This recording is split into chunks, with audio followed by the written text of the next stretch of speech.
Welcome to Biomechanics on Our Minds. My name is Melissa Boswell. And I'm Hannah O'Day, and we're PhD students at Stanford University. This podcast is brought to you by the International Society of Biomechanics. It's time for Boom. Welcome to Boom, where we have Biomechanics on our minds. Boom. Boom. Boom, boom, boom, Boom, boom, boom, boom. boom.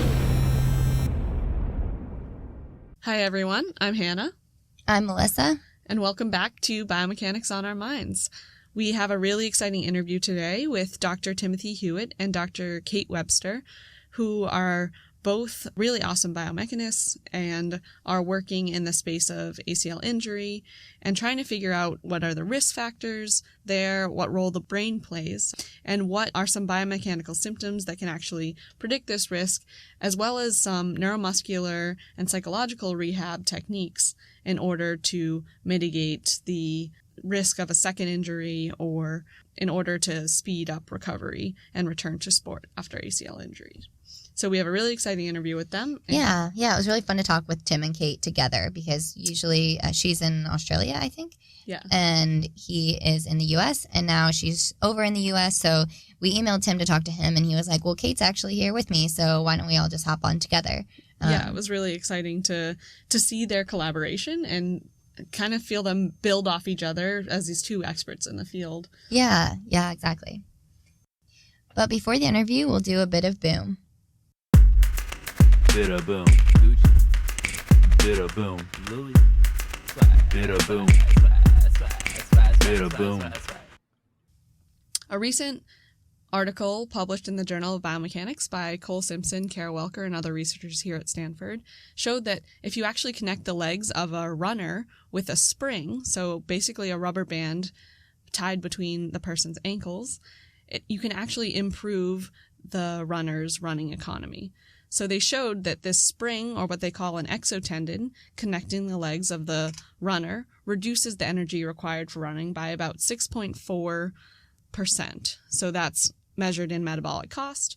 And it does so through this complex mechanism that actually provides savings beyond those associated with leg swing. So the theory is that with this exotendon, you're actually storing some of the energy lost when you're stretching your legs out in the swing phase of running, and then it's stored in the elastic in order to then sort of pull your legs back in together as they come back together. Okay, cool. So when you take a step, it stretches the rubber band, then it pulls your legs back together as you're taking the next step. As you're taking the next step, exactly. Did you ever try this?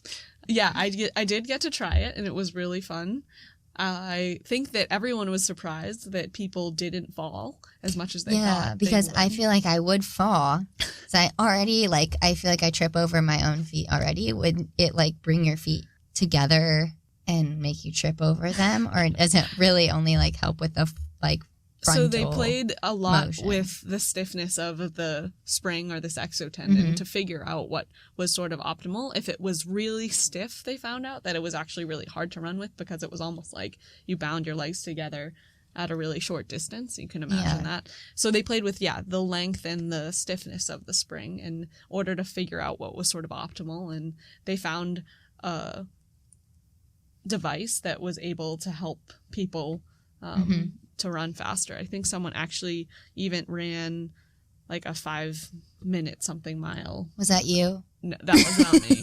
I cannot run that fast. Did they say whether the optimal stiffness was different for each person? So I think they may have ran, I think in the paper it says that they ran an optimization in a different sort of pilot run, but I don't think they include the results of that. Okay. And in that, my guess is that it was different for other people, but in the study they actually published, I think they did have different parameters scaled. They had, I think the length and stiffness were scaled based on different people, but I see. The way it was scaled was the same for each person versus in the optimization. I think you could have very different. Okay, interesting. So they found some way to scale those based on the just on the height characteristics of the exactly. person. Yeah. Exactly. Yeah, that's cool. And I think the beauty of this is that it's just so simple, right? Right. Like just tying a rubber band between your legs. You're like, I guess sometimes we've talked about this before, like where you think of something simple, but you're like, oh, it's just like too simple to actually try or work. And then, but I love that they did this and it did work, and it's really elegant. Yeah. Yeah. And to be able to have that much savings, and just from, again, a device that requires no external energy outside of the human. And I think it's really interesting too. Like, I wonder if it would do the opposite if you're walking, because you don't have like that speed to help you stretch it, or if like in walking it would also help. It would. Yeah. I wonder. I don't know. I wonder if you don't get enough. Yeah. That, like, because you have a stance phase in walk, like, a double support phase, that might get weird. What if you're like clipped into your bike and then like you push down on the rubber band and then it like springs it back up the other way? That would be frightening. I would literally be so scared. I'm just trying to think of all the different activities that you could use, like skipping, with a rubber band. Or like a volleyball swing. You like pull your arm up and then just like smack it. That wouldn't make any sense anyway. It'd be like, but what it's can fun you add, to think like about. a slingshot mechanism to any, like... I was like saying, so that this, they found one that gave someone savings, but it'd be really cool, like, if they could figure out one that's like just makes it harder to run, right? And then it could be an exercise, like people run with ankle weights and stuff. That's true. But that's cool. Maybe in the future. Yeah, I like that idea. Although I feel like you could just, I don't know. It'd just be hard. I just feel like I would just trip and fall if it was just I think that's the thing. You gotta watch out for danger. And Cool. Well, that was a cool study. Thanks for sharing. And now we'll go into our interview.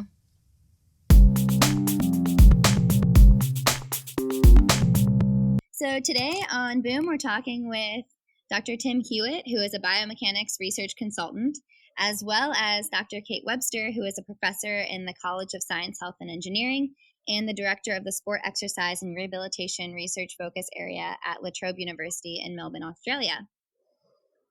Thank you for talking with us today. Yeah, welcome to Boom. It's our pleasure to be with you, Hannah and Melissa. Yes, thanks for having us. So we actually first start off with more of a fun question to get the episode going. So we typically like to ask, when did you first know that you wanted to be a biomechanist? I actually knew second grade. I have to admit, I actually stole the book from the library, and I still own it. But it was a book on biomechanics, and I read it, and I was just completely. I've read that book. I can't tell you how many times. Just enthralled with it. I knew from that time that I was going to be a scientist and a biomechanist, and it's what I've done for the rest of my life. It's actually called biomechanics, and it was at like a elementary school level, and I was just blown away by it. It had amazing illustrations and it incorporated sports into it, which was a big interest of mine. So that's why I've gone on to do. I'm actually trained as both a biophysicist and a physiologist. So not a straight line biomechanist, but doing the work, incorporating into sports. And what I most love about biomechanics is it can be directly applied in so many different ways. So taking science and mathematics, applying them to the real world. And in our real world today, what we do what's really rewarding is what we do now is even more and more useful and more applicable in society, especially as it relates to sports and rehabilitation.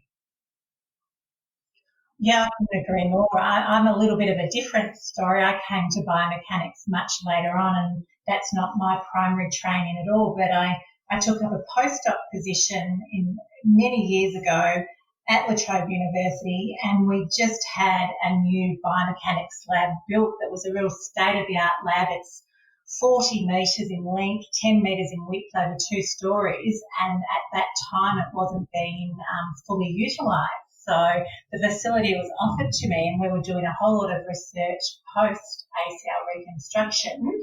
And at the time, there'd been, a lot of Tim's work in the injury prevention area, but not so much following reconstruction. We're going back almost 20 years now. And it was just when I first saw the 3D motion analysis computer recordings, I was just completely blown away and realised that we could get a much more detailed understanding of what was going on at the needs of our patients if we were to use such technology. Wow.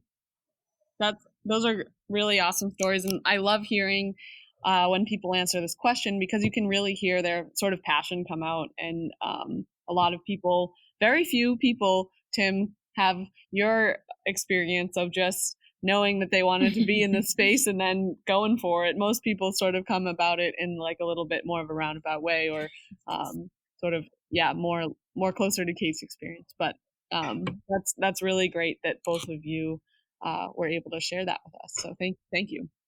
It's a pleasure. Yeah, I certainly had a very steep learning curve in the early days. I bet.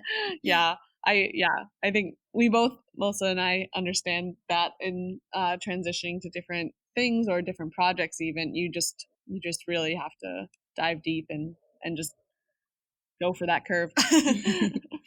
Can you both give kind of a brief summary of your current research? I'm curious. I know that you both study very similar fields, but then after like kind of what you're working on together, what's because people can't tell from this, but you're actually Kate's visiting Tim. That's correct.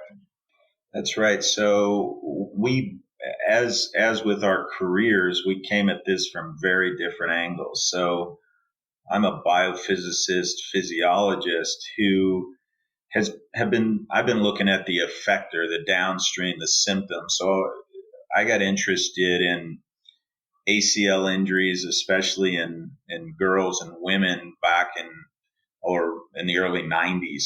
And we did some of the first studies showing that girls and women are 2 to 10 times more likely to tear their ACLs.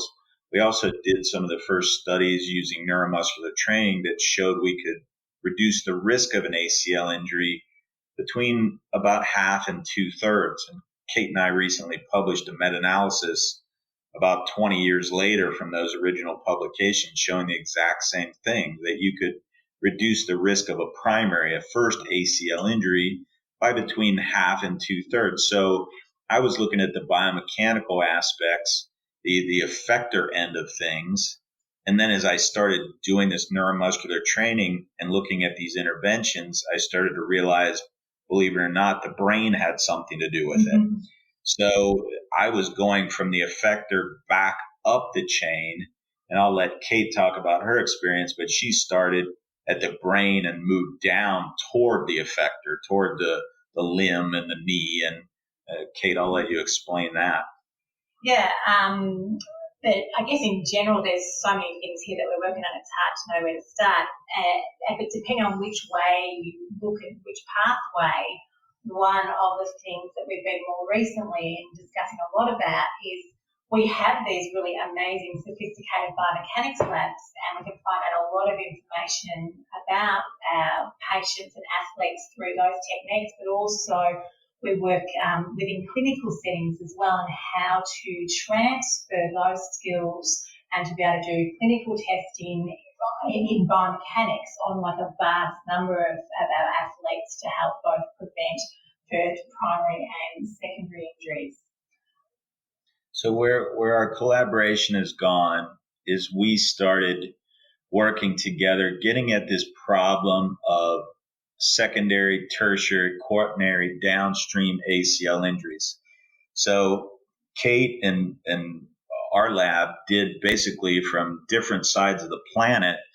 What was really striking is we both noticed, because we were both working with relatively young populations, that our risk of a second ACL injury in these young kids, say people under 20 years old, we published a study that said it was about 24%, about a quarter at 1 year, and at 2 years post, it looked to be about a third. Actually, we published 29.5%.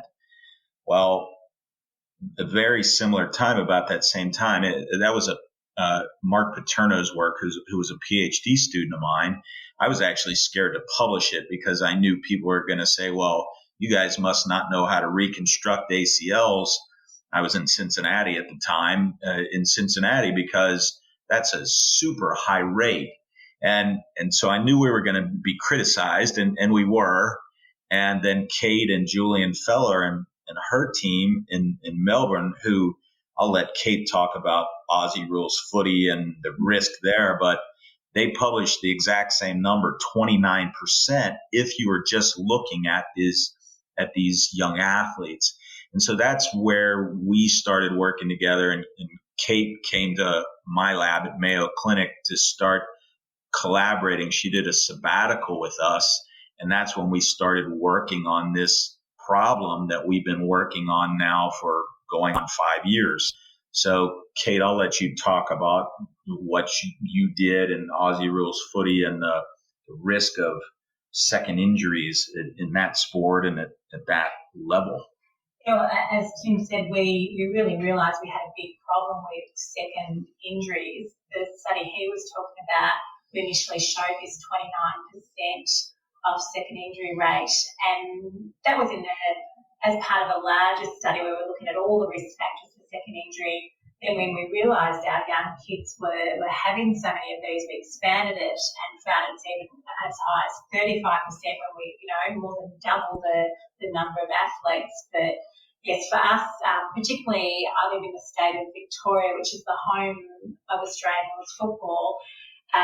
We find that if you're under 18 years of age at your first injury, 40 to 50% of the males who play Australian rules football go on and have a second injury. So we've got a real issue here. And that's where we've really looked at the focus of helping to reduce this, not just from a biomechanical perspective, but from many different perspectives. So what Tim was introducing earlier is I have a psychology degree as well, and I became interested, 20 odd years ago, at the number of our athletes who physically had rehabilitated really well from their injury and surgery, but who just hadn't returned to their pre-injury sport, despite before surgery indicating that that was a real priority for them.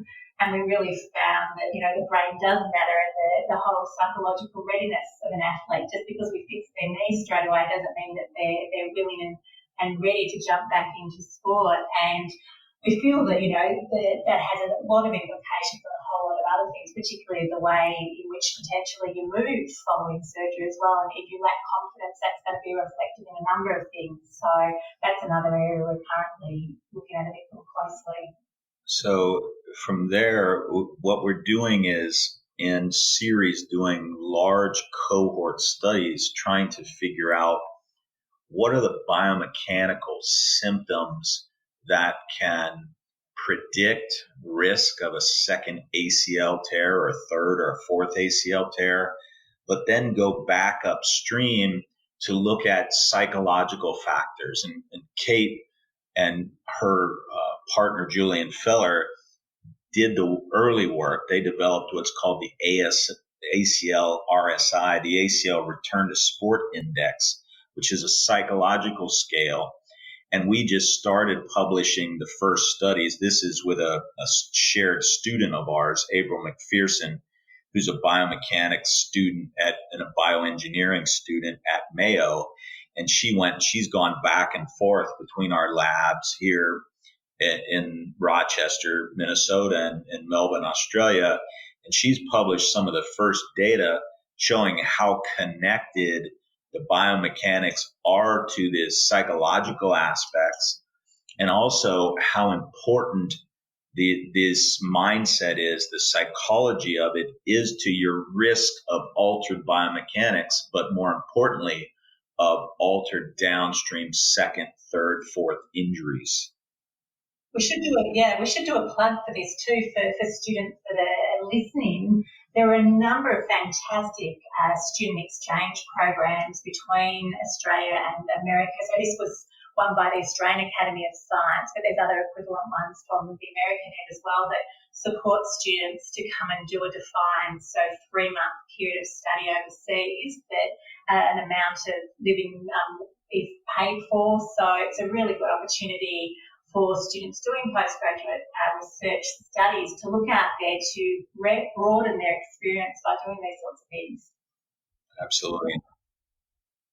Really awesome. This is getting me really excited because I also really love the interface between biomechanics and psychology.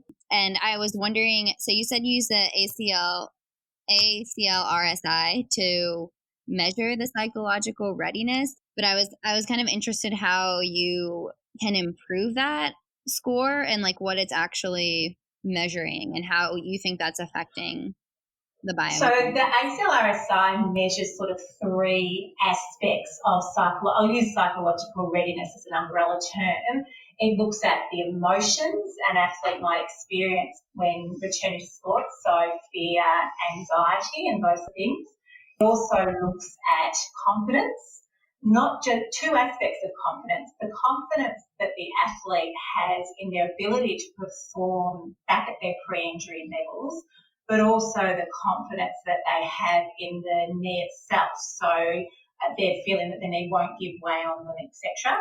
And the third aspect is their appraisal of the risk of getting injured again. And whilst it looks at those 3 specific elements, those are so tightly bound together that they interact closely, making one sort of concept of psychological readiness. That's very cool. And so since we're a biomechanics podcast, we must also ask what are some of those biomechanical symptoms that you're seeing that are predictive?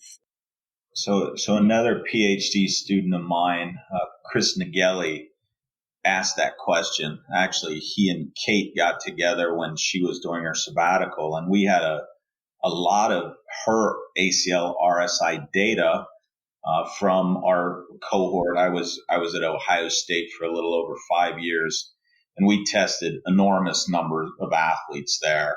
And so we had lots of psych data, and we also had lots of biomechanics data. And Chris just recently published last year a study that basically, it was sort of intuitive to him. What he said, interestingly, was it's almost like these people post ACLR have PTSD, some kind of post-traumatic stress disorder. And we looked at that, and basically the way that mindset transfers is you get a stiffening of the joint. So your knee, and you land with a straighter knee, and you don't absorb force as well. So there's this. So that's what we can really pick out closely is when someone is fearful and anxious. What they do is when they're landing on their involved side, they really stiffen up that joint that has the reconstruction, and then they shift a lot of the load over to the opposite side. So that's a big problem too, because what occurs biomechanically then is you have a stiffening strategy, a straighter knee, and less force absorption on the involved side, which puts the graft, the reconstruction at risk. But then on the contralateral side, the uninvolved side, you have more loading, which puts that side at greater risk too. And depending on the population, you might get a significant increase in risk on the contralateral side, even more so than on the graft reconstructed side. So the psychology definitely directly affects the biomechanics, and that's what Chris showed in his paper that was in the American Journal of Sports Medicine, just recently published last year. Wow, that's very cool. Yeah, that's really cool. And you talked about having like a range of, or these are younger athletes. That's correct? Well, yeah, I mean, the mean age of an ACL injury is something around 23 years. So the bulk of your athletes are under 28. So, but we particularly looked at those 20, 19, 18-year-olds, and you're a little bit younger. And then prior to Ohio State, we've been following a cohort for almost 20 years now. I was at Cincinnati Children's Hospital, and we looked at kids. Our average age of that cohort is about 16 and a half. So girls, we really focused a lot of our work on women and girls and ACL injuries because we found them to be at that greater risk. So girls peak out in ACL injuries at about age 16, 16 and a half. So we've done a lot of that work there. And what's generalizable is that they have significantly higher risk.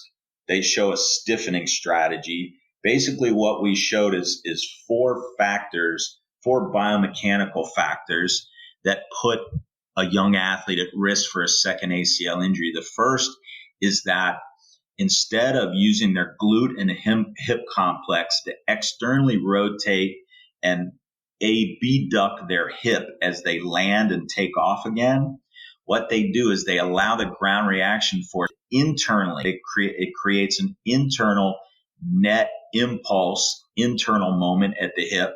So the hip is internally rotating and adducting. It's caving in. The knee, if you look at just the straight knee kinematic, which is more the symptom rather than the upstream, it's the effector. It's the joint that has the most motion. It has a great amount of load, and that's where the tear occurs. So what you also see is this caving in, or what we call, it's a distal tibial abduction moment. So the moment tending to push the knee inward toward the midline. And then in addition, we saw a difference, especially on the reconstructed side of this hamstring to quadriceps activation. So on the non-involved side, you'd have a more quad dominant neuromuscular strategy, whereas on the involved side, a more hamstring dominant. You're using a quad avoidance type of landing. And then also we saw that stiffening strategy at the knee. And those four biomechanical factors, we ran a receiver operating curve, and it accounted for about 94% of the variability. So we could predict with very high accuracy using the biomechanics who's at risk of a second tear, and then also relate that back to the psychology of this sort of post-traumatic stress that leads into this stiffening strategy and overloading of the contralateral limb. And by the way, in that population, the risk of a contralateral tear was significantly higher, multiple times higher than it was of the graft. Wow, it's really amazing research Thanks. that you guys have done. So it would seem like you're finding these biomechanical features and psychological features that are related to re-injury. Is it reasonable to expect a biomechanical and psychological analyses of athletes in, like, say, like a high school or collegiate setting? Can we make it accessible?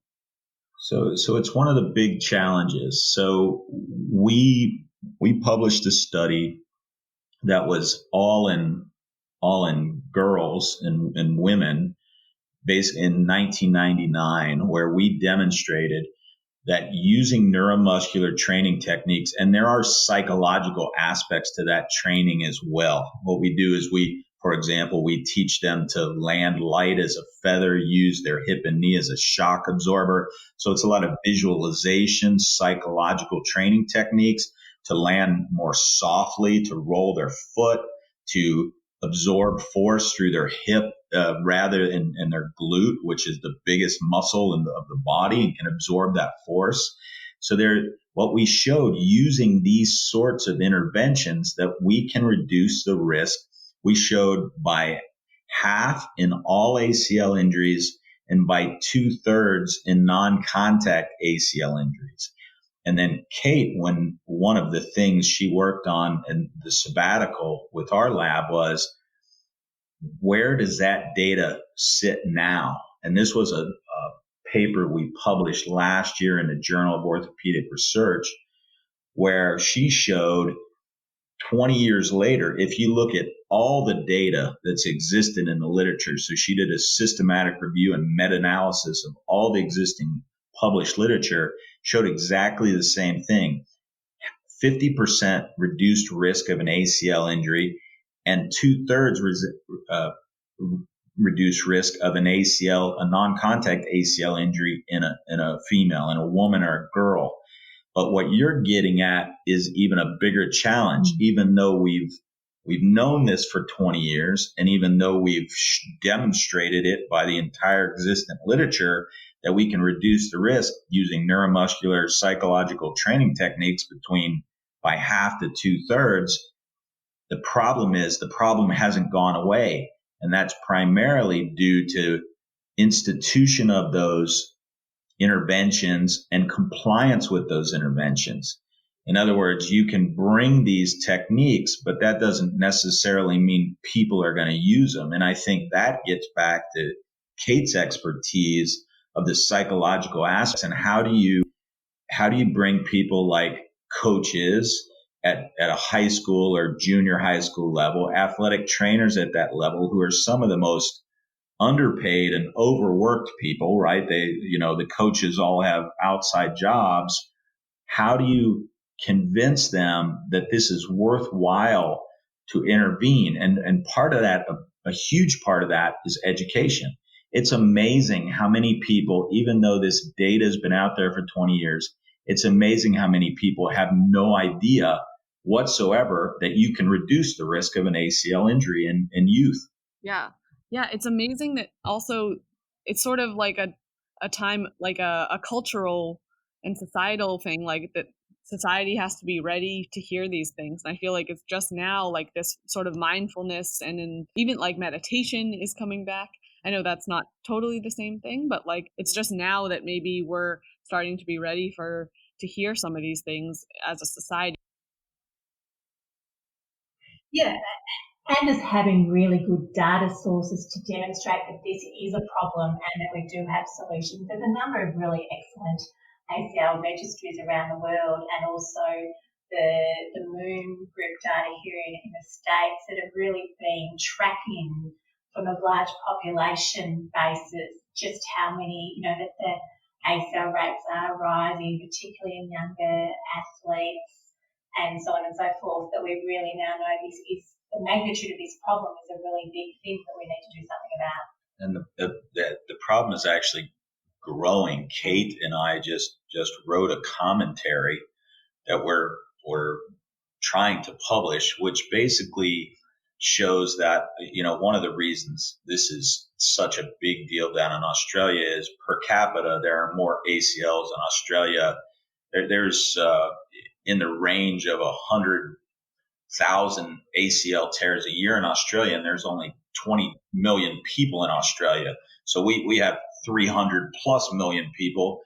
Australia has almost as many ACL. We have about 250,000, but proportionally per capita, Australia has a huge number, and a lot of that is due to Aussie rules football. So, for example,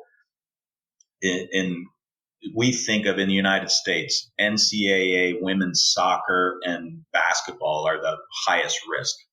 And that's if per exposure, it's a rate of about 0.4 per athletic exposure per 1,000 athletic exposures.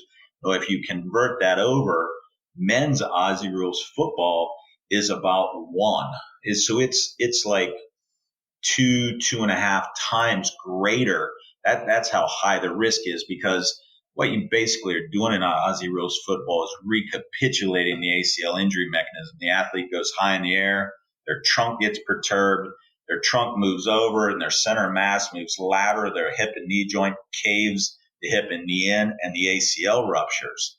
Now, just a couple years ago now, they'll be in their 3rd season, women's Aussie rules football has begun, and the numbers have just exploded.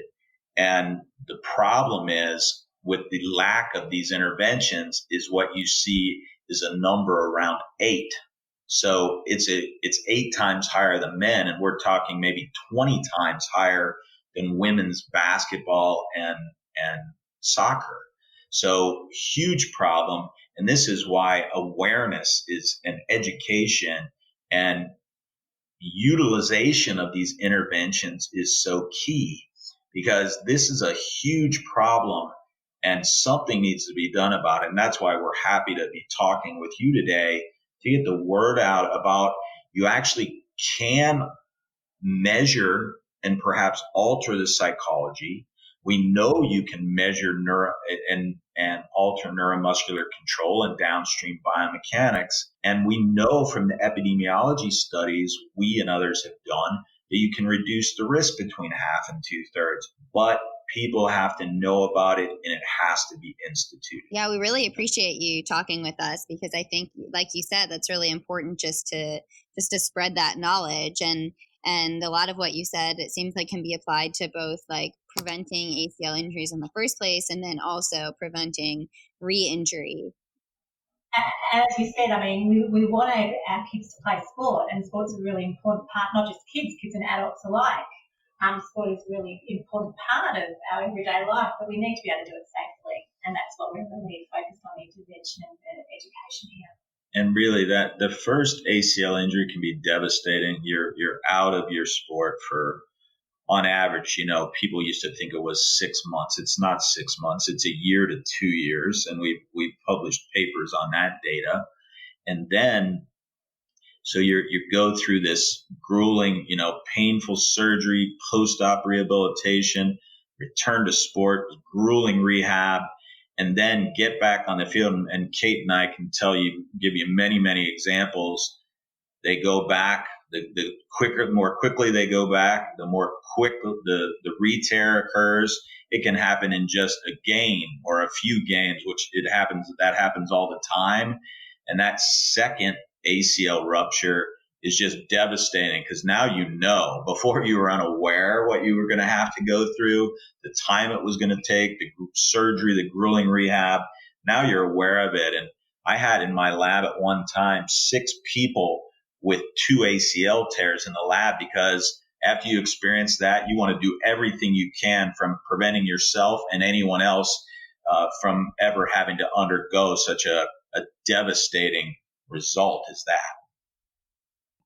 So I really enjoyed talking with both of you together. I listened to a previous podcast that seemed like that you were talking, and Kate was more or less like interviewing Tim on some questions, and you agreed a lot on a lot of the questions you discussed. And my question is, if there's any like research question that you maybe disagree on, or you have like conflicting views on.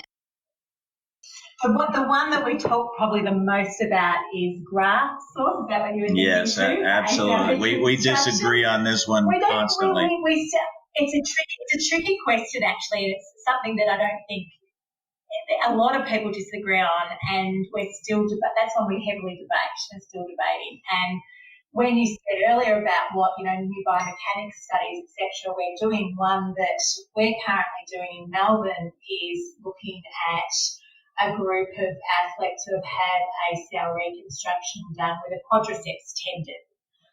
Traditionally, hamstring and patella tendon are the 2 sources that have been used, and certainly our high re-injury rates in our young have predominantly been with the use of hamstring tendon grafts. So we've got a cohort who have now had quadriceps tendons, and we're going to be really interested to see if we can see any biomechanical differences using that graft source. So that's one we talk about a lot and don't always. And so we debated a lot, which is healthy. A lot of our neuromuscular and biomechanical research indicates that the posterior chain musculature, the glutes, the hamstrings, especially the medial hamstrings, are important for absorbing force and controlling rotations and luxations around the knee joint. So my bias is that those medial hamstrings that people use to harvest for graft are absolutely crucial for the neuromuscular and biomechanical control. No, that doesn't necessarily,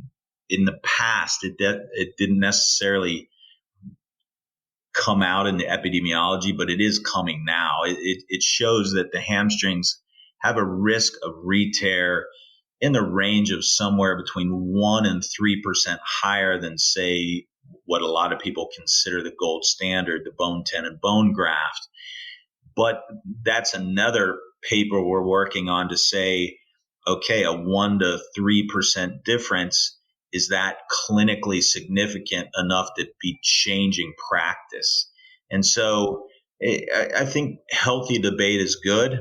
And I think in any kind of collaborative situation, you have to challenge one another. Yeah, and it's been really fun to talk to you and listen to you guys. Well, Tim was doing some really good demonstrations. Yeah, I was. I'm hyperkinetic. I'm constantly moving the whole time talking to me. I'm demonstrating drop vertical jumps and hamstring activation and the position of the limb. But yeah, I can't help myself. But you just have to imagine it over the audio waves. We should have set up a video just for us. So I think we'll sort of take one of our favorite questions now, which is, what are you excited about for the future of biomechanics? And that can be research related, that can just be the field as a whole, that can be. I think the technology, what we can do now is, everyone's excited about wearables, and I think there is a lot of progress made and will be made. Right now, though, what I can say about wearables is the vast majority of them are highly unreliable and completely unvalidated, which is a problem. But the good thing is, with that kind of technology and the way it's going to advance over the next few years, and also maybe more importantly, the big data, AI, and the way we're going to be able to look at thousands and thousands of individuals and their individual biomechanics and build a picture across multiple risk stratifications, that I think we're going to be able to use that data to reduce risk and enhance performance in athletes over time. Yeah, I'm going to be pretty boring and agree too. I think the technological advances, being able to implement these skills in clinical situations by looking at an increased number of athletes, the ability to be looking at things in real time too will be important. So to provide feedback, direct feedback, as well as the ability to utilise big data sets so we can answer really important questions there. I completely agree. Yeah, that's great. So if people want to learn more about what you do or follow you or follow your work, what would be the best place to do that? I spend a lot of time on Twitter. I have to admit, I'm a bit of a Twitter troll, so watch out. I see myself as the defender of good science. So if I see bad science, I tend to point it out. But I'm Hewett1 Tim on Twitter. So feel free to check me out. I'm more sporadic on Twitter. Mine's just Dr. Kate Webster.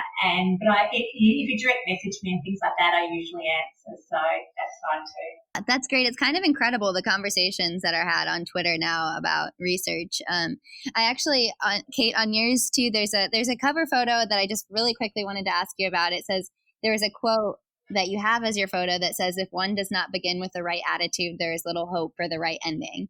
And I really like that. And I was just wondering if how that kind of fits in with both like your research, or maybe, I don't know if it's more like a personal quote that you find in. Yeah, I think it fits in both, but it's actually, that comes from a personal situation. Both my son and daughter participate in martial arts, so judo and jiu-jitsu. And one day when I was picking them up from the martial arts academy, I was sitting waiting, and that's the big sign in the room there. So that's what you see as you walk in and out of the studio. And I just went, wow, that's absolutely the right attitude for many things. And I took a picture of it. And as a former martial artist and power lifter myself, I can tell you I can't agree more with that sentiment as well. That's awesome. Yeah. It says it all. Well, thanks again. This was really fun, and we learned a lot. Yeah, and we really appreciate both of you coming on together. And thank you so much. The pleasure was all ours. Thank you so much, Hannah. Thank you so much, Melissa. We really appreciate your time. Yep, nice chatting with you both today.